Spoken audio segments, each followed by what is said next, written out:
Hi everyone, my name is Jamie Hord. I am the founder of Horderly Professional Organizing, and today we're in the Real Simple Home giving you an inside look of the spaces that we organize. So right now we're in the master bathroom, and in the bathroom you want to make sure you're putting your daily used items in prime real estate. So some good prime real estate areas are behind the mirror and any top drawers.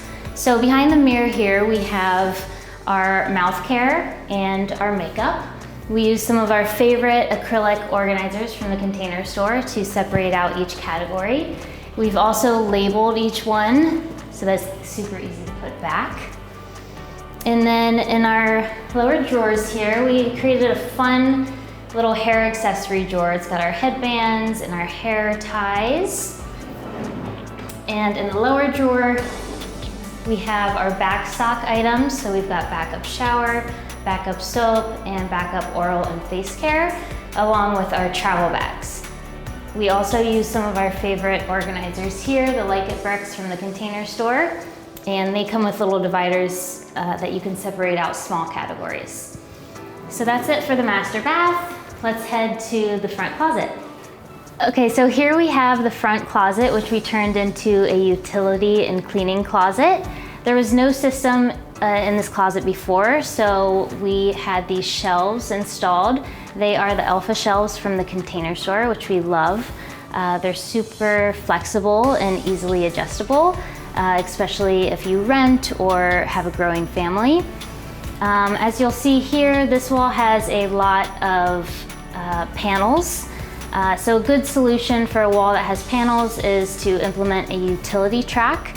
That way you can just take the items off whenever you need access to them. We love keeping the floor as clear as possible, so using hooks on walls or doors whenever possible. When things are just landing on the floor, it becomes a landing spot and creates clutter. We also love to organize heavier items down low to lighter items up top. So down low we've got our Arm & Hammer cat litter and our trash bags, up to our cleaning supplies, paper goods, up to our utility and tools, which are less often used. We of course always love to label as well. Our favorite label maker is the Brother P-Touch Cube Plus, and here we've used their larger labels. And that's it for the utility closet. Now we'll head over to the laundry closet. So here we have the laundry closet. It's not surprising to see wasted space above the washer and dryer. So once again, we installed the Container Store's Alpha system. We made sure to position the first shelf so that it doesn't interfere with this Lazy Susan. On this Lazy Susan, we put items that are used often, like the Arm & Hammer and the dryer balls.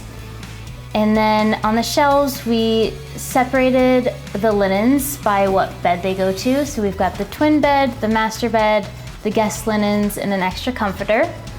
And the Alpha system's super easy to install yourself, which is another big reason why we love it. And lastly, we're using one of our favorite hooks here that holds both the ironing board and the iron. That's it for the laundry room. Now let's head into the kitchen to show you the pantry and the fridge. Okay, so here we've got the pantry, which are these two cabinets here. And at Horderly, we have an 11-step process that we go through in any space. So if you're tackling a space on your own, it's always best to start with a blank slate. So pull everything out, know that it's going to get worse before it gets better, sort into piles of likes with likes, and then determine what you no longer need or no longer love. And when it comes to a pantry, make sure you're checking expiration dates and getting rid of those expired items. So when you're placing items back into the space, it starts to get a little strategic. So you want to determine what's prime real estate and what's not prime real estate. Easily accessible areas should be the items you're grabbing most often. And then not prime real estate areas can be items like backstock or overflow. So down here we use larger bins to store larger items like snack bags, breakfast items like cereal, oatmeal.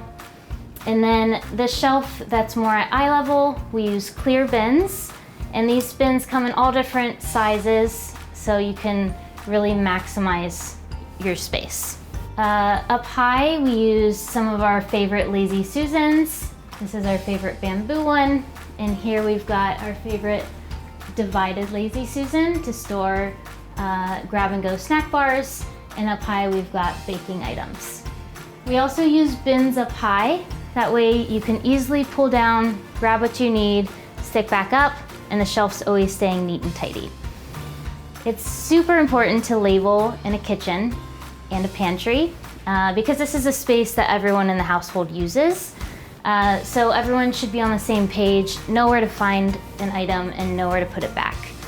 Also keep in mind if you want children to access their snacks, keeping those items down low where they can grab them. We used our favorite bin clip labels here to label the baskets. And that's our pantry. Be sure to check out Horderly for more inspiration and tips.